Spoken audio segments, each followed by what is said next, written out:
Receive করবেন তো? হ্যাঁ অবশ্যই রিসিভ করব, প্রতিবেদন ছাড়তে তো কথা বলার জন্য। এমনি দর্শক এই আপুর নাম্বারটা দেওয়া হলো, তো এই আপু নাকি যেন সেলাই মেশিনের কাজও জানে। তো কোনো দর্শক ভাই যদি আপুকে বিয়ে শাদী করে নিয়ে সেলাই মেশিন কিনে দেন, সেক্ষেত্রে সব কাজই উনি জানে। ভাইয়া আমরা দর্শক। আসসালামু আলাইকুম। ওয়ালাইকুম আসসালাম। কেমন আছেন? হ্যাঁ আল্লাহ রাখছে কোনো মতন। কি নাম আপনার? এই তো জান্নাতে। এই তো জান্নাতি? হ্যাঁ। নাম কি এই তো জান্নাতি? না জান্নাতে, না শুধু জান্নাতি? শুধু জান্নাতে। আচ্ছা জান্নাতি আপু, আপনি ভিডিওতে কেন আসছেন? ভিডিওতে একটা মেয়ে কিসের জন্য যায় মনে করো যে দর্শক ভাইরা তো দেখলে বুঝতেই পারবে। সুখের মাঝে পইরা জানি ভাই, দুঃখের মাঝে পইরা গেছি।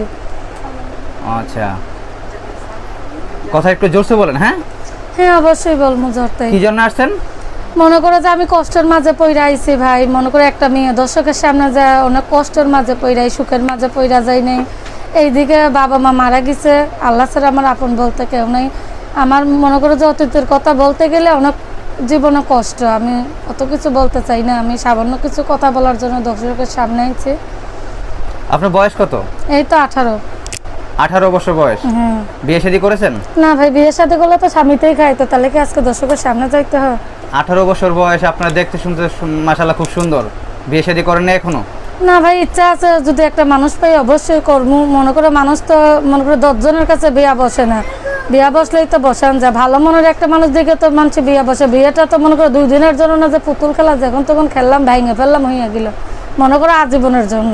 ও আচ্ছা, আপনি মিডিয়ার প্রতিবেদনে আসছেন যে একটা মনের মতো যদি মানুষ পান সেক্ষেত্রে বিয়ে শাদী করবেন। হ্যাঁ।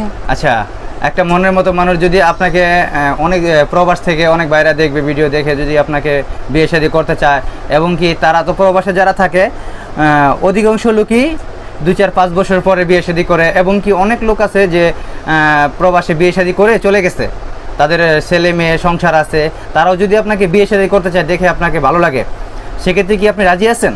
ভাই গো অবশ্যই রাজি থাকবো না। মুসলমানের হাদিসে আছে 10টা বিয়ে করা যায়, তার দ্বারা তো আমি 2 বেলা ডাল ভাত খাইতে পারি, ভালো পরিবেশে থাকতে পারি। অত বড় লোক মানুষ না, সাধারণ পরিবারের একটা মানুষ পেলে তার আমি দাসী বান্ধি থাকতে সারাটা জীবন রাজি আছে।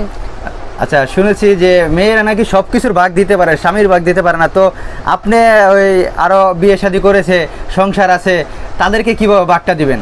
সে যদি ভাই আমার পাশে দাঁড়ায় সুখে দুঃখে, তার জন্য আমি ভালো পরিবেশে থাকতে পারি, সে বৈরাগ জনক, তাতে অসুবিধা নেই। মানুষ তো মানুষের জন্যই, তাই না? আজকাল চেহারা দিয়ে সব কিছু হয় না, ব্যবহার চরিত্রই বংশের পরিচয়। সেরকম যদি একটা মানুষ আমার জীবনে পাই, তাতেই আমি খুশি।